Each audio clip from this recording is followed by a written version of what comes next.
السلام علیکم ورحمۃ اللہ۔ ناظرین و سامعین، ہم گفتگو کر رہے ہیں کہ اللہ کی رحمت سے مایوسی کفر ہے۔ اتنی بات ہم نے جان لی کہ اللہ کی رحمت سے مایوسی کفر نہیں، لیکن بعض صورتوں میں گناہ کبیرہ ہے۔ لہٰذا اللہ کی رحمت سے کبھی نا امید نہیں ہونا چاہیے، کیونکہ رب کائنات نے خود ارشاد فرمایا، لا تقنطوا من رحمت اللہ۔ ہاں، اگر حالات ناسازگار نہ ہوں تو کثرت سے ایسے اعمال اور رویے اپنانے کی ضرورت ہے کہ جو اللہ کی رحمت کے حصول کا ذریعہ اور وسیلہ بنتے ہیں۔ اللہ کی رحمت کا نزول حصول دو عملوں سے فزوں تر ہوتا ہے۔ پہلا عمل توبۃ النصوح ہے، جس پر پہلے حصے میں جامعیت کے ساتھ بات ہو چکی۔ دوسرا عمل جس سے اللہ کی رحمتیں چھما چھم بارش کی طرح بندے پر برسنے لگتی ہیں، وہ ہے مخلوق خدا سے شفقت و احسان کا رویہ اور صلہ رحمی کا عمل۔ خود اللہ رب العزت ارشاد فرماتا ہے، ان رحمت اللہ قریب من المحسنین۔ بلا شبہ اللہ کی رحمت احسان کرنے والوں کے قریب تر ہے۔ خدمت خلق اصول رحمت کا وسیلہ اور بہترین ذریعہ ہے۔ مخلوق خدا کی خدمت، محتاجوں کی حاجت روائی، غریبوں، بے سہارا اور مستحقین کی حسب استطاعت مالی معاونت، پریشان حالوں کی دل جوئی کرنا، اللہ تعالیٰ کی عطاؤں اور فضل و رحمت کے حصول کا موجب بنتا ہے۔ حضور نبی کریم صلی اللہ علیہ وسلم نے ارشاد فرمایا، صحیح مسلم صحیح بخاری کی حدیث ہے کہ سیدنا ابو ہریرہ سے مروی ہے کہ بے شک قیامت کے دن اللہ تعالیٰ فرمائے گا، اے ابن آدم، میں بیمار ہوا اور تو نے میری مزاج پرسی نہیں کی۔ بندہ عرض کرے گا، اے پروردگار، میں تیری بیمار پرسی کیسے کرتا جبکہ تو خود تمام جہانوں کا پالنے والا ہے۔ ارشاد ہوگا، کیا تجھے معلوم نہیں کہ میرا فلاں بندہ بیمار ہوا اور تو نے اس کی مزاج پرسی نہیں کی؟ کیا تو نہیں جانتا کہ اگر تو اس کی بیمار پرسی کرتا تو مجھے اس کے پاس موجود پاتا؟ اور اللہ فرمائے گا، اے ابن آدم، میں نے تجھ سے کھانا طلب کیا اور تو نے مجھے کھانا نہ کھلایا۔ بندہ عرض کرے گا، اے پروردگار، میں تجھے کھانا کیسے کھلاتا جبکہ تو خود تمام جہانوں کا پالن ہار ہے۔ ارشاد ہوگا، کیا تجھے معلوم نہیں کہ میرے فلاں بندے نے تجھ سے کھانا مانگا اور تو نے اسے کھانا نہیں کھلایا؟ کیا تو نہیں جانتا کہ اگر تو اسے کھانا کھلاتا تو اس کا ثواب میری بارگاہ سے پاتا؟ اور اللہ فرماتا ہے، اے ابن آدم، میں نے تجھ سے پانی مانگا اور تو نے مجھے پانی نہیں پلایا۔ بندہ پھر عرض کرے گا، پروردگار، میں تجھے پانی کیسے پلاتا جبکہ تو رب العالمین ہے؟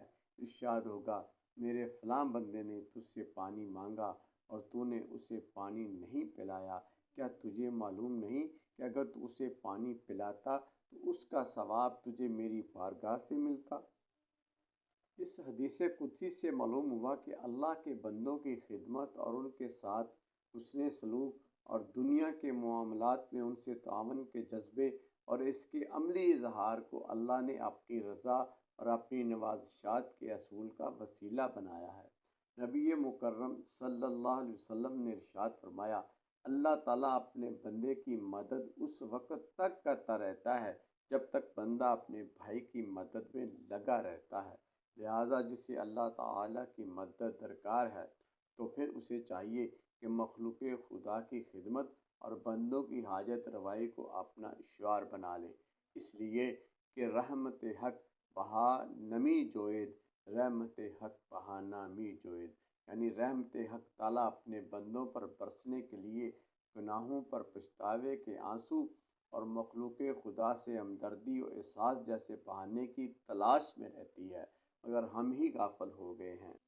نبی مکرم صلی اللہ علیہ وسلم نے ایک روایت بیان فرمائی جو کتب حدیث کی زینت ہے کہ بنی اسرائیل کی ایک فحشہ عورت نے ایک پیاسے کتے کو دیکھا جو کنویں کے ارد گرد منڈلا رہا تھا، جس سے معلوم ہوا کہ اسے پانی کی شدید طلب ہے، مگر وہ کنویں کے پانی تک پہنچ نہیں سکتا تھا۔ وہاں جنگل میں کنویں سے پانی نکالنے کا کوئی خاطرخواہ بندوبست نہیں تھا، تو اس عورت نے پانی پلانے کے لیے اپنے جوتے کو دوپٹے سے باندھ کر کنویں سے پانی نکالا اور اس کتے کو پلا دیا، اللہ نے اس کے ایک اسی عمل سے اسے جنت عطا کر دی۔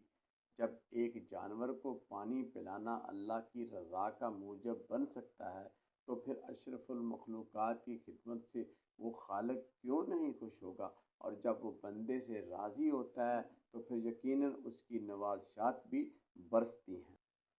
نبی مخبر صلی اللہ علیہ وسلم نے رحمت سے مایوس نہ ہونے کی ترغیب دیتے ہوئے آگاہ فرمایا کہ محشر میں دو بندوں کو جہنم کا حکم ہوگا، ایک دوڑ کر حکم کی تعمیل میں جہنم کی جانب بڑھے گا، جبکہ دوسرا رک رک کر پیچھے مڑ مڑ کر عرش الہی کی جانب دیکھتا جائے گا۔